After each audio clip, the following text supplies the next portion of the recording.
having a magic convention in West Lafayette, Indiana. And, Right. I don't mean to name drop, but, like Mike Close was there, Chris Kenner, Mark Brandyberry, well, that's where they all got started too. Yeah, just a bunch of people. And I just Delusions. Delusions restaurant there that was like the Magic Castle in the Midwest. It was fantastic.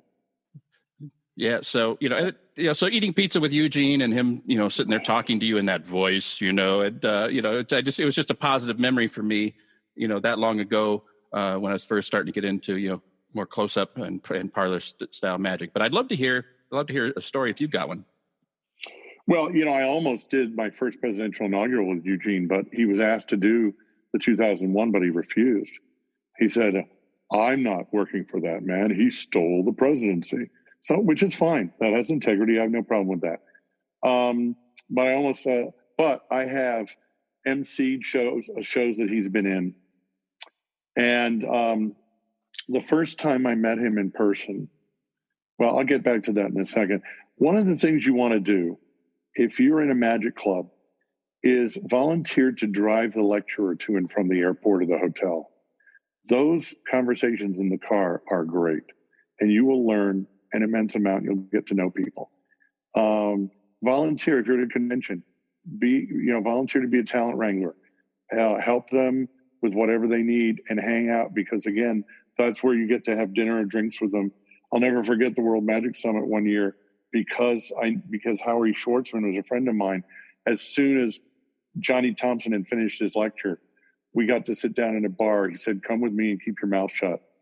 And we sat in a bar and I had drinks with Johnny Thompson, Scotty York, and Howie Schwartzman. And I haven't learned much in my life, but that was one time I did keep my mouth shut and my ears open, and I learned a lot. It was at that convention, which was 97 or 98. I don't remember which. It was still in DC. And Eugene used to do his lectures at midnight whenever he could manage it. That's what he preferred. He was a real night owl. And so he did his lecture at midnight in this packed ballroom. There must have been 1,200 magicians there. It was enormous. And the sound wasn't very good. It was kind of like, the whole lecture was kind of like, which was unfortunate. But he did the card in the glass. He did a lot of his stuff. And then I come up afterwards because he has somebody else to sell his stuff. He doesn't deal with that. He has somebody else to do the merchandising. And he knows people want to hang out with him. So I come up with him. I said, "Eugene, is there anything I can do for you?" He said, "Yeah, come with me." And he took me by the hand and he said, "Let's go." And he went just outside the room into the hallway, and they had set up a round table for him to sit at and do some close-up and just have a session. And he sat me next to him on the right side. That is the educational angle, right? And before he had sat down, he had 6 different cards tucked away in various places. He had 2 cards under his butt, 1 under each knee, 1 under the tablecloth.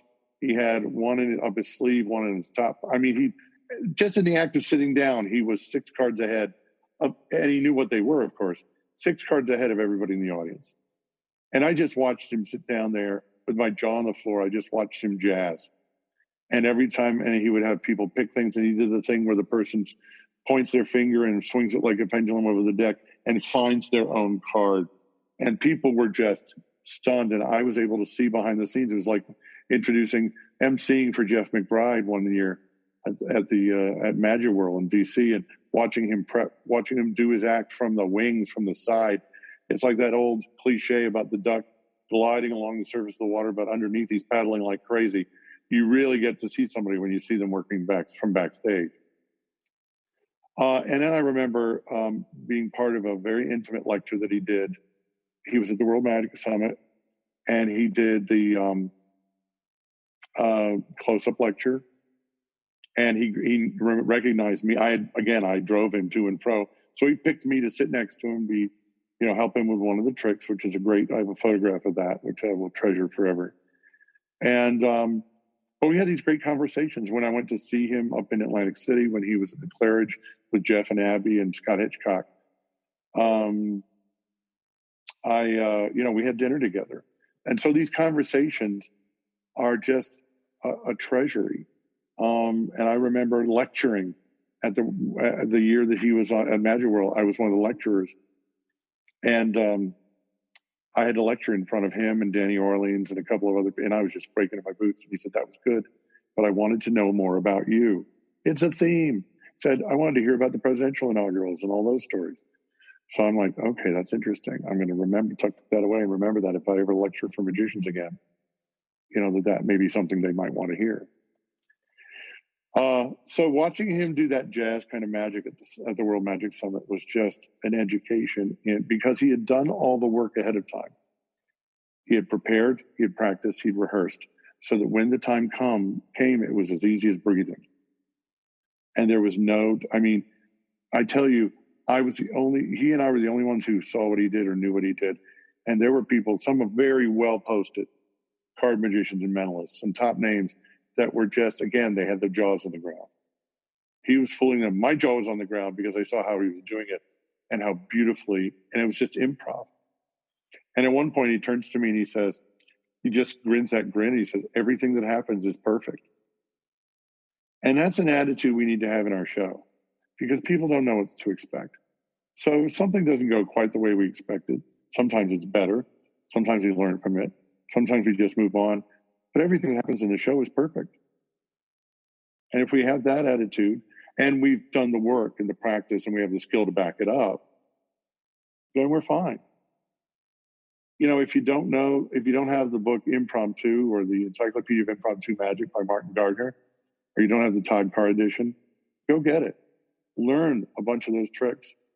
And if you don't know, my ideal situation, if I ever get back to table hopping, is to walk in with maybe a thumb tip and nothing else on me, and just pick up stuff off the table and do the magic. I think that's really strong. But you have to know what you're doing. But your average banquet table or dinner table is just a target-rich environment. It's got huge numbers of potential props. I've done Slidini's balls in the paper balls in the box using a teacup and rolled up paper napkins, at a banquet table. So you can do whatever, but I'm just saying the magic's in you. It's not in the props. I saw a guy do a Zoom show, and he opens with a hand puppet a bunny hand puppet made out of a bandana. You probably know this one. We probably all do. But he opens with this. It's brilliant. He doesn't have to open with it. He could bring it in later. If it's a kid show, bring it in the middle, add another character to add interest. But what I'm saying is, find the magic you love. Find the magic you wish you could do, but you could never do on stage. Do that on Zoom. And you'll love it. You'll enjoy it. Have fun. So that was the other thing with Eugene. No matter how serious he was, or no matter how hard the trick, or no matter what he's doing, he always had fun. He always had that kind of twinkle in his eye, and that kind of he always looked like he was about to break into this big evil grin. And so really take the magic seriously, but don't take yourself too seriously, I guess, would be the lesson that I learned from Eugene. Outstanding. And he's still joking with us. I mean, he's publishing books from beyond the grave. He has Eugene from Beyond, which just came out, which is excellent, by the way. And he's got another book coming out that Larry hasn't done editing yet. So he planned this out ahead of time, that he would have 2 books that came out after he was gone. I mean, how great is that?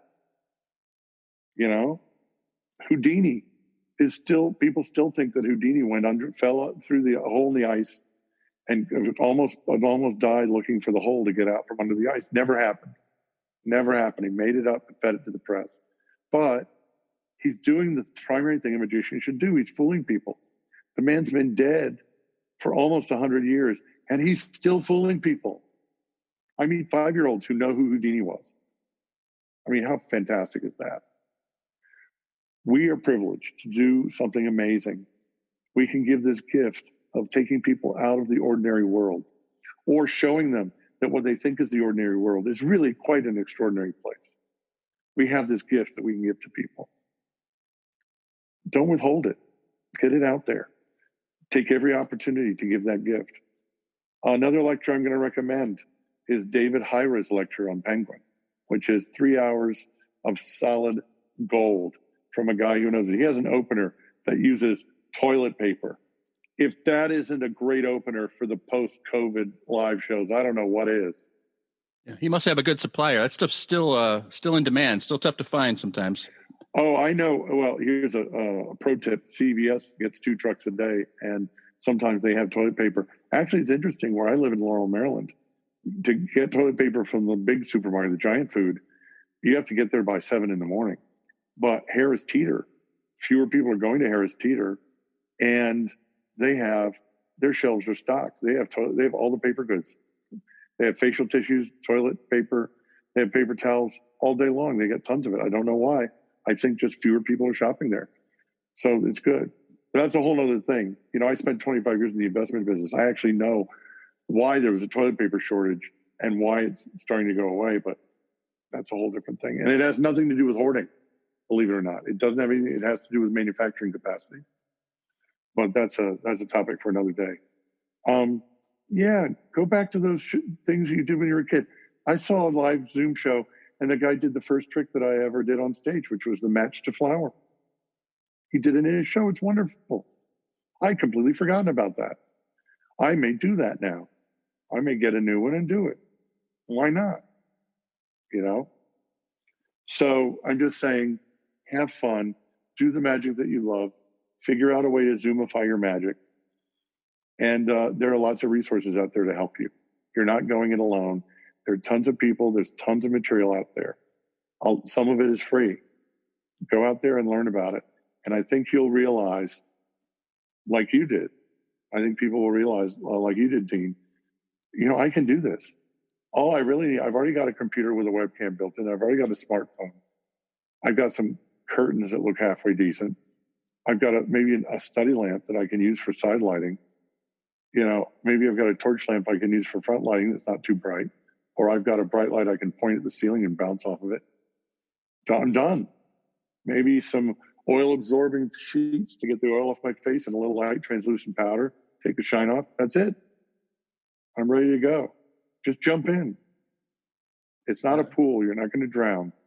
Yeah, I hope this turns. It's already starting to look pretty good, really promising with some of the shows we see. And like I said, I loved your guys' performance, and I'm hoping it just gets better and better. I don't want it to die out just because a pandemic ends and stuff. I'm hoping it's kind of a part of life now, where I can go to the Zoom show because it's in Cincinnati and I live 2 hours from there, and I really don't want to drive. That's the other thing is our market now is the entire world. There are 88,000 kids in the United States that have a birthday every day. You can do as many shows as you want. And what a boon. And think about the benefit to the people who live in Montana and Wyoming, where the nearest magician is 500 miles away. There are people who live in remote areas. They're going to love this because they can finally have live entertainment in their living room. So, I would really go out there and take advantage of those things. I know I'm sounding like a broken record, but I'm just saying, don't be afraid. Get out there and do it. Get started. You're going to make mistakes. I'm doing my first live online performance tomorrow, Sunday, June 14th. Chris Karpiak, the Vegas bartender magician, who's a wonderful guy. He comes from Maryland originally. He's a great guy. Does a lot of fundraising for cancer research. He has an online show called More Than Words that runs on Facebook and on the web. And I'm going to be his first guest tomorrow. I'm only going to do like 20 minutes, 25 minutes. We're going to do a little miniature interview, and then I'm going to do a 10, 15-minute performance. And that's it. I'm going to premiere a brand new piece called Monumental, which has to do with Washington, D.C. And if you can see it, great. And if you can't, and if that date has already passed by the time you're listening to this, go to Chris Karpiak on Facebook and see if you can get to the link to the replay. And if it's so many years have gone by, get in touch with me at eric@henningmagic.com. I'll probably have the video saved somewhere. Cool. Are there any other links or things you want to Oh, and yeah. I know the show's coming up on the 19th, the Washington Magic, right? Yeah, the show Washington Magic. Go to WashingtonMagic.com, sign up for the email, and you'll get the link, and you'll be able to see it.